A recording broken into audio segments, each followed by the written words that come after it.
culture your cultural identity is connected to is language. There is over 270 odd different languages spoken in what is now, I guess, in the last couple of hundred years is called, well, actually the last 124 years is called Australia, from Aboriginal people. Our language here is called Woiwurrung, and I'd like to say to you all, Wurundjeri, Gabamala Mungil, Banamunyanambo Wurundjeri Balai. Nirina Bill Nicholson, I welcome you here for a reason and purpose, and what a very special reason it is tonight to see some great art from some people with great talent and very important stories to share. I greet you and good day from the Wurundjeri people. My name's Uncle Bill Nicholson. I stand here very proud, especially here at the gallery, because Wurundjeri has grown an ever stronger relationship with this place. Because for those that might not have known, that big red gum tree up in the car park up there, we call that Yingabiar, which is the song tree. It's part of the major song lines that come through here, and one of the oldest scar trees you'll find in the Melbourne area, or the Wurundjeri area. I greet you, and good day from my people. I guess part of our truth telling, not all happy stories. We are the last group left of the sacred river, the Biripi, just down here. Yallakwanga, the river's edge. If you ever come here, if you haven't seen it during the day, we've got some scar trees down there that were done by some of our young fellas.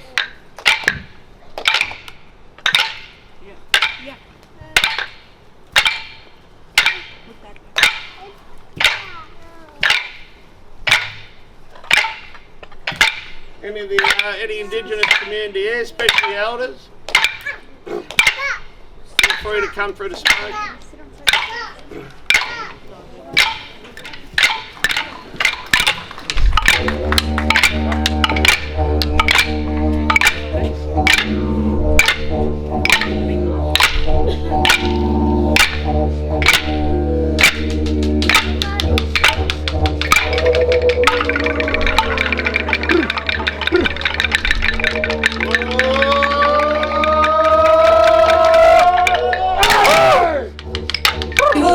When you arrive tonight that there are some changes happening at the front entrance to the Heide site. Hopefully the next time that you visit you may see the completion of this project, which will include the launch of a new Wurundjeri language name for Heide, as well as the it's great, we're looking forward to it, as well as the installation of a major work of sculpture by Barkindji artist Morris. It's called Unvanished. I just want to say finally that we are a very small, I think appearances belie this, but we're a small and very dedicated group of people. I'm very proud of our staff. They work extremely hard and they equally are proud to be part of this groundbreaking exhibition, and we all believe sincerely that it's a culturally and socially significant project. I'd now like to hand over to Ken Morris to speak to the exhibition.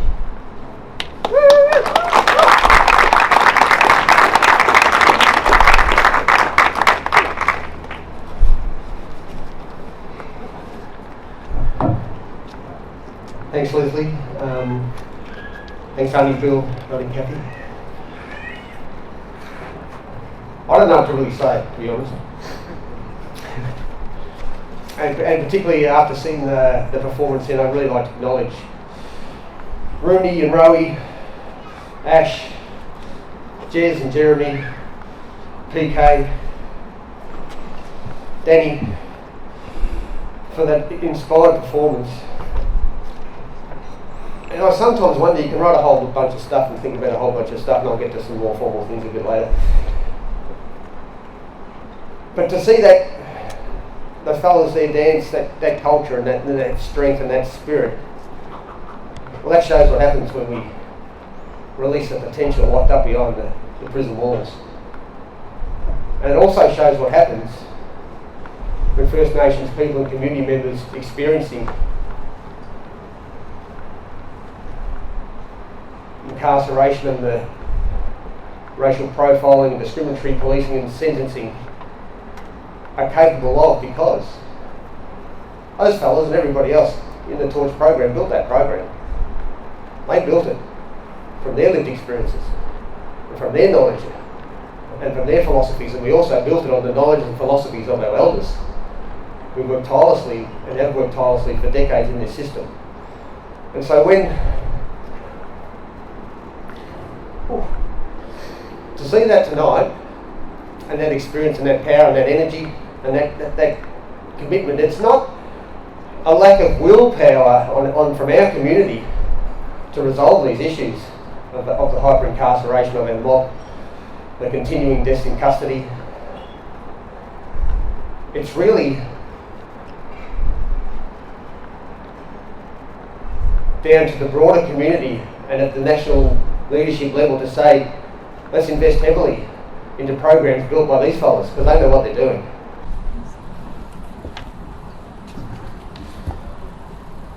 All right, well, I think I've gone through most of the things I really wanted to say, apart from all the thank you. So I'm going to thank everybody that supported this exhibition. I know Lesley's already done it, but thank you from the deepest place of my heart. It is a call to action. It's a call of concern. It's a call of frustration. It's a call of bringing so many voices together in one place, so many First Peoples voices, to not only say this issue isn't changing and it must change, but we know how to change it. And so one of the first works that I had to have in this exhibition, I was never going to be happy if this work was not in the show. The pivotal work was painted in Long Bay Jail in 1978, and it's called Judgment by His Peers. And it strongly expresses the bias, the discrimination, the uneven playing field, the hypocrisy of a system that wants to call itself a justice system. Many of you will know it. There's a white fella standing in a court surrounded by black fellas. The judge, the jury, all of the public gallery, all the lawyers and the legal mob. And just how that might feel, how might you feel when there's no one that knows you or understands your culture, who you are, where you're from? How might that feel for you? And that painting was painted by Uncle Gordon Syron, who is here with us tonight. I'd like to give up a round of applause. Because again, in so many ways, these paintings and artists have inspired this exhibition and the work that the Torch does, and I think the work that so many of us do. It's an ongoing journey. And I'd like to invite you up, Unc, and I'll come and grab you. I'm not going to squeeze. All right, that's all right. I'll get the painting there, eh?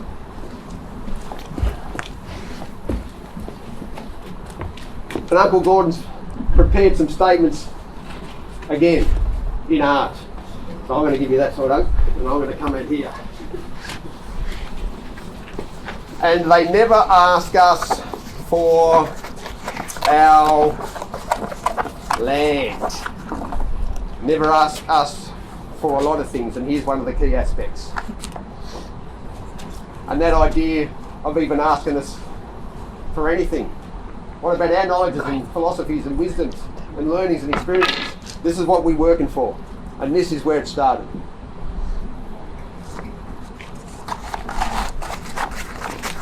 I'll roll that one up. Yeah, come on, you on.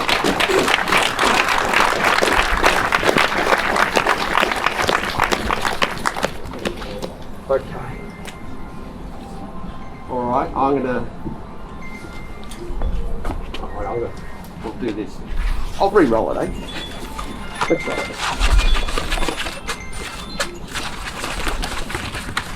Okay. Let's go. The second one. Aboriginal people have not been protected as much as crocodiles. And so, some of the works in here you'll see, I mean, particularly the Destiny Deacon work, sometimes there's truths, and those truths have to be presented in a way that gives us a bit of a laugh, because, you know, we just can't be mad, angry and crying all the time. So we developed this sort of way to address the issues front on, and also in a way that will hit you in the face and put a smile on your face in a way that you shouldn't be smiling, if you know what I mean. Thank you. And the last one we'll get to, and this is very dear to me, and this is a work that I really love, and I was given this today, and it contains a statement from a beautiful painting that Uncle Gordon did. And it says across it, and as it can only be expressed by someone who has been through everything that we've talked about, it's come out the other way and painted up a storm, I'd say, Uncle. He painted up a storm and shared and expressed his art and culture and his beliefs and ideas. So, because prison is such a lonely place, and this has been gifted to me, and I've brought a tear to my eye there, I've got to say, and thank you. But this is something I think we need to think about. Because, you know, as First Nations people, family and community, that's the top of the tree. Family and community, not personal gain, not personal ambition and achievement. And so when you're incarcerated and go through processes of really working against you, well, yeah, you're separated in so many ways, and you can become excluded. But what Uncle Gordon's done, and so many of the artists in this exhibition, have found a way out of that lonely place and into a place of community, of advocacy, being an activist, stirring the pot, and not being lonely, having connection to country and culture and community. So I'd like to thank you, Uncle.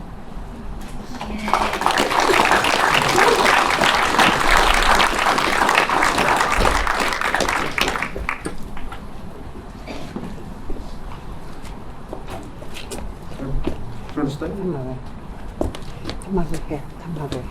Don't sit on the painting. Don't sit on the paintings. And look, it might be time. I know I really haven't said a lot of the stuff I probably should have. But I think I've covered most of it. I'd kind of like to finish off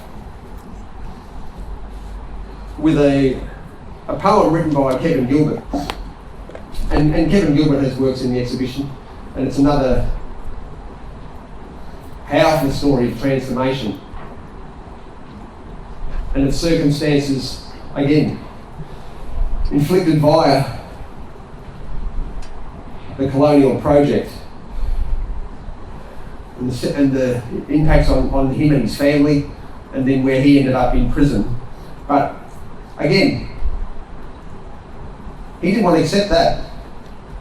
And he thought, oh well, there wasn't much of an education available to me, I'll educate myself. There's a powerful quote in there on the wall around having access to educational materials that he felt for the first time in a prison because of the limitations on education for Aboriginal kids, and just the usually racist and discriminatory environment for all growing up, particularly in regional areas, but in all areas. And he became our first printmaker, and he made those prints while he was in prison, and connection again to country and culture and stories. He became the most extraordinary playwright. The Cherry Pickers was the first Indigenous written and performed play. Also a poet, an activist and an advocate for human rights. So I'm just going to finish off with this poem, and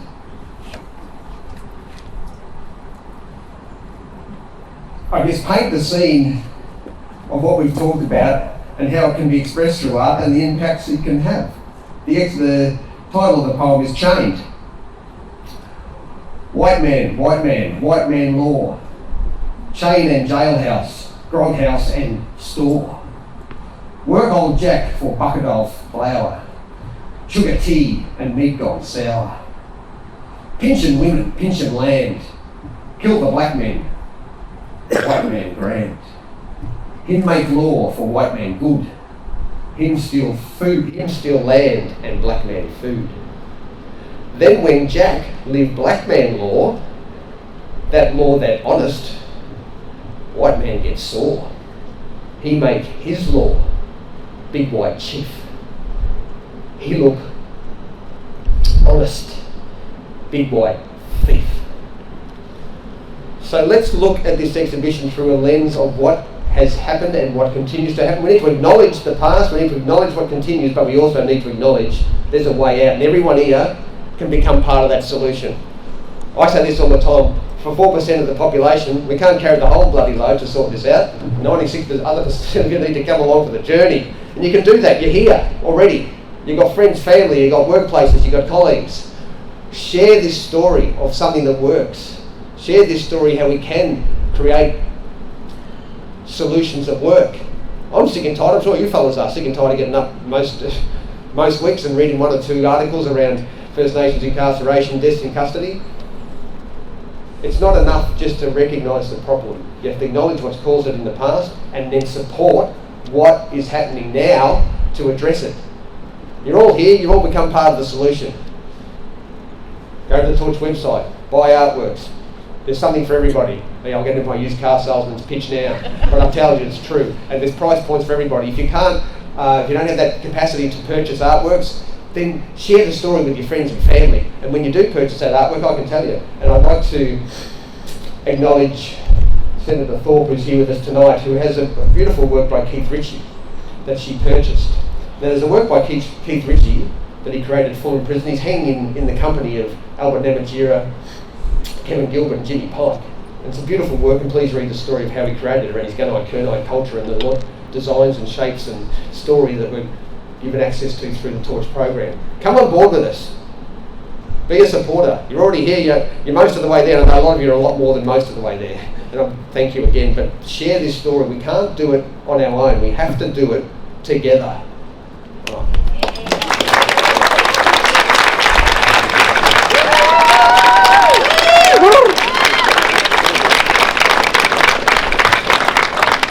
Thanks so much, Pete. Always inspiring to hear you speak. And thank you, Uncle Gordon, as well. Please enjoy the hospitality, everyone. This is an incredibly powerful exhibition. Spread the word, and thanks for joining us tonight.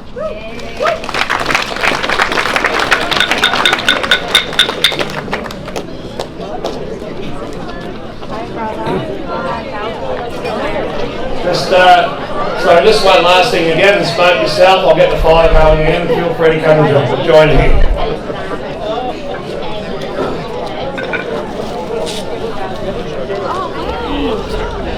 Oh, all right. Well, you've got my number. Yeah.